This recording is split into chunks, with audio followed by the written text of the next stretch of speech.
कक्षा 9वीं विषय इतिहास अध्याय 1 फ्रांसीसी क्रांति। प्रश्न, फ्रांस में क्रांति की शुरुआत किन परिस्थितियों में हुई अथवा फ्रांसीसी क्रांति के लिए उत्तरदायी परिस्थितियों का वर्णन कीजिए। उत्तर, फ्रांसीसी क्रांति आधुनिक यूरोप के इतिहास की महानतम घटना थी। इसका आरंभ 1789 ईस्वी में हुआ, परंतु इसकी पृष्ठभूमि बहुत पहले से तैयार हो रही थी। फ्रांस का राजा लुई 16वां, इसके दरबारी, सेना के अधिकारी और चर्च के पादरी जनसाधारण का खून चूस रहे थे। इन्हें कोई कर नहीं देना पड़ता था। करों का सारा बोझ जनता पर था। 1789 ईस्वी में स्थिति इससे अधिक गंभीर हो गई कि क्रांति की ज्वाला भड़क उठी। संक्षेप में, फ्रांस में क्रांति की शुरुआत निम्नलिखित परिस्थितियों में हुई। नंबर 1, राजनीतिक परिस्थितियाँ। इसका नंबर 1, फ्रांस के राजा स्वेच्छाचारी थे और वे राजा के दैवीय अधिकारों में विश्वास रखते थे। सम्राट की इच्छा ही कानून थी। वह अपनी इच्छा से युद्ध अथवा संधि करता था।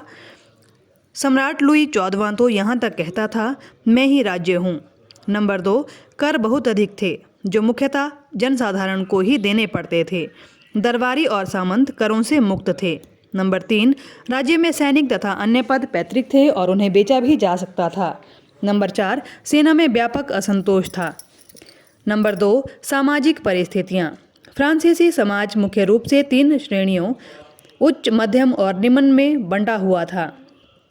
नंबर 1, उच्च श्रेणी में अधिकारी, बड़े बड़े सामंत, पादरी आदि सम्मिलित थे। योग्य न होने पर भी वे राज्य के बड़े बड़े पदों पर आसीन थे। ये लोग भोग विलास का जीवन व्यतीत करते थे। नंबर 2, दूसरे एस्टेट में कुलीन वर्ग के लोग शामिल थे। ये लोग भी विलासिता का जीवन व्यतीत करते थे।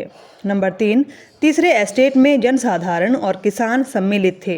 केवल इसी वर्ग के लोग ही कर अदा करते थे। उन्हें राज्य को भी कर देना पड़ता था और चर्च को भी।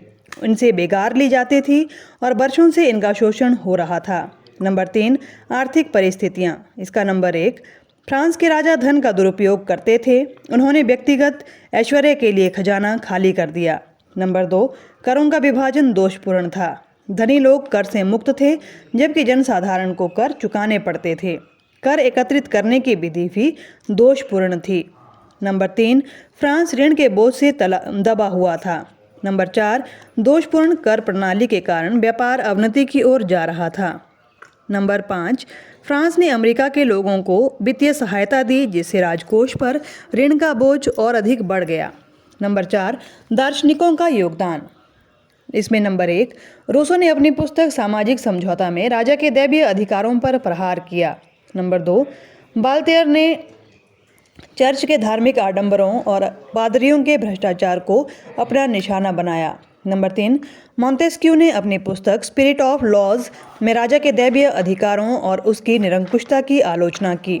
इस प्रकार दार्शनिकों के प्रयत्नों से नवीन विचारधारा का प्रादुर्भाव हुआ। इसी नवीन विचारधारा के कारण फ्रांस में क्रांति आई। अगला प्रश्न, 19वीं और 20वीं सदी की दुनिया के लिए फ्रांसीसी क्रांति कौन सी विरासत छोड़ गई। उत्तर, फ्रांसीसी क्रांति न केवल फ्रांस बल्कि संसार के समस्त देश स्थायी रूप से इससे प्रभावित हुए। वास्तव में इस क्रांति के कारण एक नए युग का उदय हुआ। इसके 3 प्रमुख सिद्धांत, समानता, स्वतंत्रता और भ्रातृत्व की भावना पूरे विश्व के लिए वरदान सिद्ध हुई। इन्हीं के आधार पर संसार के अनेक देशों में एक नए समाज की स्थापना का प्रयत्न किया गया। इस क्रांति की विरासत का वर्णन इस प्रकार है। नंबर 1, स्वतंत्रता। स्वतंत्रता फ्रांसीसी क्रांति का एक मूल सिद्धांत था। इस सिद्धांत से यूरोप के लगभग सभी देश प्रभावित हुए। फ्रांस में मानव अधिकारों के घोषणा पत्र द्वारा सभी लोगों को उनके अधिकारों से परिचित कराया गया। अनेक देशों में निरंकुश शासन के विरुद्ध आंदोलन आरंभ हुए। नंबर 2, समानता। समानता क्रांति का एक महत्वपूर्ण सिद्धांत था। इसके फलस्वरूप सभी लोग कानून की दृष्टि में एक समान समझे जाने लगे। सभी लोगों को उन्नति के समान अवसर प्राप्त होने लगे। सरकार अब सभी लोगों में एक समान व्यवहार करने लगी। वर्ण वर्ग भेद मिट गया। उच्च वर्ग के विशेषाधिकारों का अंत हो गया। स्त्रियों ने भी पुरुषों के समान अधिकारों की मांग की, जो अंत में उन्हें प्राप्त हो गए। नंबर 3, लोकतंत्र। फ्रांस के क्रांतिकारियों ने राष्ट्रीय सम्मेलन द्वारा निरंकुश और स्वेच्छाचारी शासन का अंत कर दिया और इसके स्थान पर लोकतंत्र शासन की स्थापना की। लोगों को बताया गया कि राज्य की सारी शक्ति जनता में निहित है और राजा के दैवीय अधिकारों का सिद्धांत आधारहीन है। नंबर 4, राष्ट्रीयता की भावना। फ्रांसीसी क्रांति के परिणाम स्वरूप फ्रांस तथा यूरोप के अन्य देशों में राष्ट्रीयता की भावना का जन्म हुआ। क्रांति के समय जब ऑस्ट्रिया और प्रशा ने फ्रांस पर आक्रमण किया था तो फ्रांस के सभी लोग कंधे से कंधा मिलाकर उसके विरुद्ध लड़े थे। ये उनकी राष्ट्रीय भावना का ही प्रतीक था। इसी भावना से प्रेरित होकर नेपोलियन ने सैनिकों ने अनेक देशों पर विजय प्राप्त की। राष्ट्रीयता की ये भावना केवल फ्रांस तक ही सीमित न रहकर जर्मनी, स्पेन, पुर्तगाल आदि देशों में भी पहुंची। नंबर 5, सामंतवाद से प्रजातंत्र की ओर। क्रांति से पूर्व फ्रांस में सामंतवाद का बोलबाला था। सामंत बड़े शक्तिशाली थे और राज्य की ओर से उन्हें विशेष अधिकार प्राप्त थे। सेना और राज्य के उच्च पदों पर उन्हीं की नियुक्ति होती थी। वे सरकार को कोई कर नहीं देते थे। इसके विपरीत वे निर्धन किसानों से कई प्रकार के कर वसूलते थे। फ्रांसीसी क्रांति ने सामंतवाद का अंत कर दिया। सामंतों को उनके विशेषाधिकारों से वंचित कर दिया गया।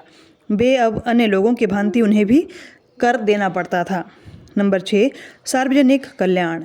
फ्रांस की राज्य क्रांति ने सार्वजनिक कल्याण की भावना को बढ़ावा दिया। इस भावना से प्रेरित होकर दयालु लोगों और उन्नत सरकारों ने धन और कानूनों द्वारा लोगों के सामाजिक जीवन को सुधारने के प्रयास किए।